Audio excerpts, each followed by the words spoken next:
Saudara-saudara sekalian, kepemimpinan yang lahir dari proses yang ternodai dengan penyimpangan, dengan kecurangan, akan menghasilkan rejim yang outputnya nanti, keluarannya nanti, adalah kebijakan-kebijakan yang penuh dengan ketidakadilan.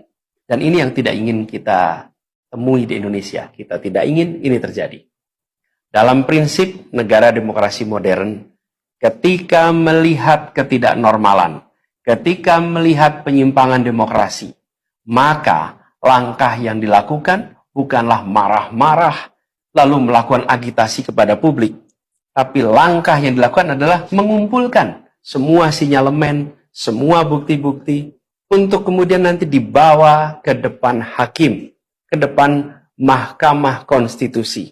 Ini ciri pribadi, ciri organisasi, dan ciri negara yang modern, yang matang, yang beradab.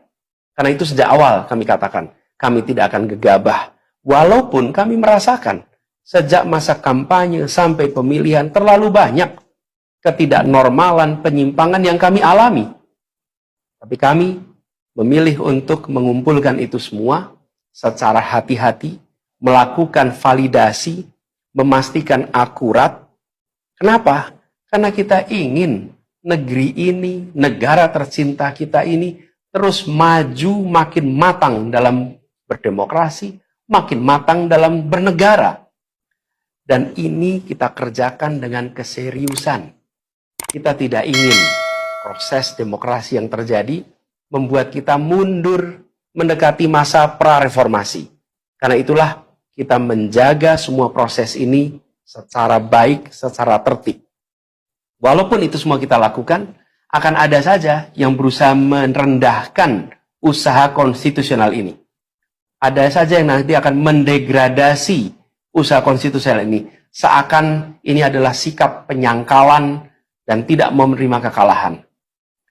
Izinkan kami tegaskan di sini, kami tidak ingin membiarkan penyimpangan atas demokrasi itu berlalu tak ditantang. Kami tidak ingin penyimpangan itu berlalu tanpa catatan. Kami tidak ingin ini menjadi presiden yang buruk bagi generasi-generasi yang akan datang. Biarlah cukup berhenti sampai di sini. Jangan ada pembiaran. Bila penyimpangan, pelanggaran dibiarkan, dia menjadi kebiasaan. Bila kebiasaan dibiarkan, dia menjadi budaya. Kita tidak ingin budaya demokrasi kita penuh dengan ketidaknormalan. Kita ingin mengembalikan demokrasi kita menjadi demokrasi yang penuh dengan kewarasan. Demokrasi yang mengedepankan adab. Ini yang harus kita kerjakan. Karena itulah kenapa kita memilih jalur ini. Karena kita ingin agar pengalaman ini nantinya tidak menular. Tidak menular kemana? Ke pemilihan-pemilihan berikutnya. Baik pilpres, nanti akan ada ratusan pilkada, akan ada pileg tingkat 1, tingkat 2, yang tidak boleh mengalami yang pernah kita saksikan sama-sama. Walaupun kami sadar, kita ini dalam situasi yang tidak normal. Banyak yang menyampaikan kepada kami, bahwa kemungkinan untuk bisa mendapatkan keadilan itu, kemungkinannya amat kecil. Berbagai pihak mengatakan, ini lembaga-lembaga negara yang terkait penyelenggaraan pemilu, terkait penyelenggaraan sengketa, telah terkooptasi oleh oknum-oknum yang sudah terbukti melanggar etik. Bahkan ada yang ketuanya sudah melanggar kode etik berkali-kali, sudah diberikan sanksi berkali-kali, tapi tetap saja dibiarkan menjalankan perannya. Padahal perannya memiliki dampak pada kehidupan seluruh bangsa Indonesia dan perjalanan ke depan negara kita. Meskipun kita dengar itu semua, meskipun kita saksikan ketidaknormalan itu, tapi kami tetap memilih berada pada jalan dan jalur konstitusi. Kami berharap pertolongan Allah Subhanahu wa Ta'ala, pertolongan Tuhan yang Maha Kuasa.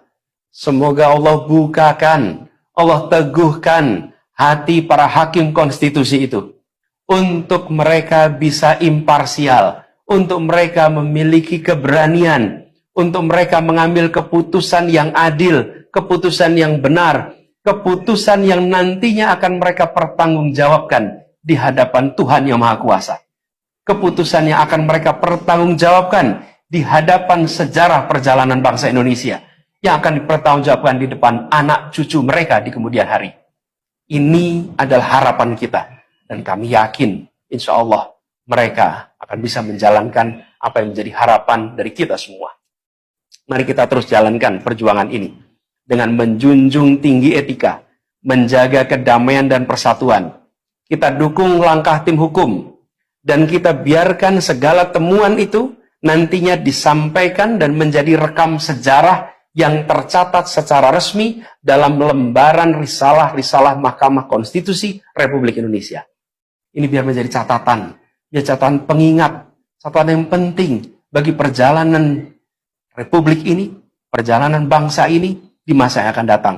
Seperti saya katakan tadi, jangan sampai ini berulang lagi. Dan izinkan kami mengakhiri dengan menyampaikan terima kasih.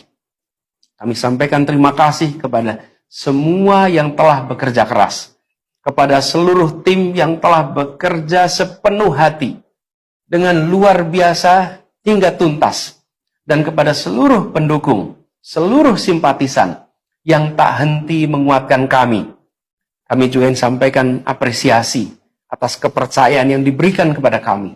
Dan izinkan kami juga mengirimkan rasa apresiasi kepada orang-orang berintegritas yang ada di dalam penyelenggaraan pemilu. Orang-orang yang memilih untuk menjaga integritasnya, yang tahan dalam tekanan, tak goyang dalam iming-iming, tapi tetap bekerja dengan jujur, dengan berintegritas untuk menghasilkan pemilu yang baik. Terakhir, kami ingin tegaskan sekali lagi, apapun takdir yang ditetapkan oleh Allah Subhanahu wa taala, oleh Tuhan Maha Kuasa nanti, kami akan bersama dengan gerakan perubahan. Insya Allah gerakannya akan terus bergulir, membesar ke depan, dan membawa perubahan-perubahan yang baik, perubahan-perubahan diperlukan oleh bangsa ini. Terima kasih, salam hormat untuk semua. Semoga Allah Subhanahu wa taala meridhoi perjuangan kita. Assalamualaikum warahmatullahi wabarakatuh.